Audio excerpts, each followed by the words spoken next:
علیکم ناظرین، آپ دیکھتے ہیں ہم سوشل ایشوز پہ بات کرتے ہیں۔ آج بھی ہمارے پاس ایک ایسی معاشرے کی بیٹی موجود ہے جو کہ اپنی تکالیف اور اپنے مسائل کی وجہ سے میڈیا پہ آئی، کیونکہ ان کے جو معاملات زندگی ہیں وہ بڑے برے حالات وقت میں چل رہے ہیں۔ تو آئیے ان سے وہ نظام جانتے ہیں۔ السلام علیکم۔ وعلیکم السلام۔ اچھا بتائیے گا کیا گھریلو معاملات، کیا معاشرے کی پریشانیاں، یہ سب معاملات بتائیے گا۔ جی، میرے والد اور والدہ میرے واحد کفیل تھے، تو والد صاحب کا انتقال ہو گیا، اس کے بعد میں اور میری امی اکیلی ہیں، تو پھر خود اپنا گھر کا اور زندگی کا گزر بسر کرنے کے لیے خود کام کرنا پڑا ہے۔ امی بیمار ہیں تو مجھے ان کی بھی مدد کرنی پڑی ہے۔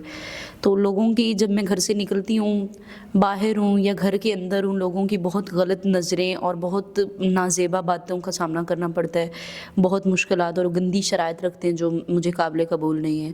اس طرح میری زندگی بہت زیادہ مشکل ہو گئی ہے۔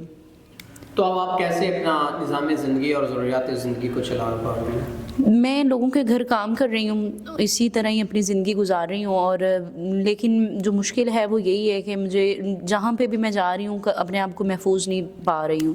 ہر طرح سے مجھے لوگوں کی گندی باتوں اور غلیظ نظروں کا سامنا کرنا پڑتا ہے، جو میرے لیے مشکل ہو رہا ہے میری زندگی۔ تو اب آپ کیا چاہتی ہیں اپنے فیوچر میں؟ یوں تو نہیں جیا جائے گا معاشرے میں، اور ظاہر سی بات ہے عورت کو ایک سہارے کی ضرورت ہوتی، تو اب کیا چاہتی ہیں؟ بس میں یہی چاہتی ہوں کہ کوئی میرا سہارا بنے، میرا اور میری والدہ صاحبہ کا اس عمر میں ان کی میں لے کے نہیں کہیں جا سکتی ہوں، تو میں چاہتی ہوں کہ ہماری مدد کر دیں، اور نیک طریقے سے، جیسے کہ کوئی اگر نکاح کرنا چاہے مجھے اپنی عزت بنا لے تو وہ زیادہ بیسٹ ہو جائے گا، تو اس سے ہماری عزت محفوظ ہو جائے گی اور مجھے ایسے لوگوں کے گھروں میں دھکے بھی نہیں کھانے پڑیں گے۔